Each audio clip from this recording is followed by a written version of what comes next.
ហើយចុងសប្តាហ៍មកដល់ហើយបើទាំងអស់គ្នាមិនទាន់មានកម្រងទៅដើរលេងតាមខេត្តហើយចង់ដើរលេងនៅភ្នំពេញប៉ុន្តែចង់ទៅកន្លែងត្រជាក់ព្រោះមួយរយៈនេះអាកាសធាតុខាងក្រៅក្តៅខ្លាំងមែនទែនអាចមើលវីដេអូនេះបាន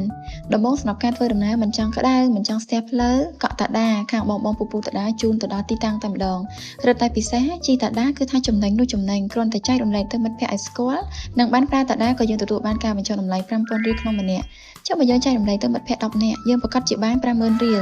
ម្យ៉ាងទៀតមិត្តភ័ក្តិដែលទទួលបានការចែករំលែកពីទាំងអស់គ្នាគាត់ក៏ទទួលបាន 4,000 រៀលភ្លាមៗបន្ទាប់ពីគាត់បញ្ចប់ការជិះលើកដំបូងរបស់គាត់អញ្ចឹងឥឡូវតោះទៅមើលពីរបៀបចែករំលែកទាំងអស់គ្នា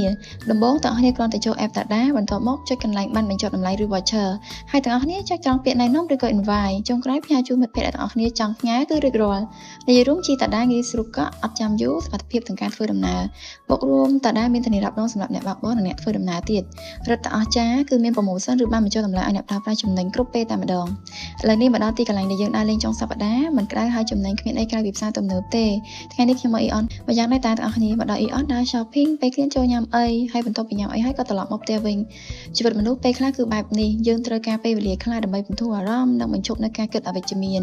ត្រឡប់មកគិតនៅរឿងវិជ្ជមានវិញទើបជីវិតយើងមិនស្មុគស្មាញហើយមិនអស់កម្លាំងកាយចិត្តក្នុងការធ្វើការងារប្រចាំថ្ងៃរបស់យើងដូច្នេះវីដេអូថ្ងៃនេះមានតែប៉ុណ្្នឹងទេអរគុណសម្រាប់ការមើលវីដេអូមួយនេះជួបខ្ញុំនៅវីដេអូក្រោយទៀតបាយបាយ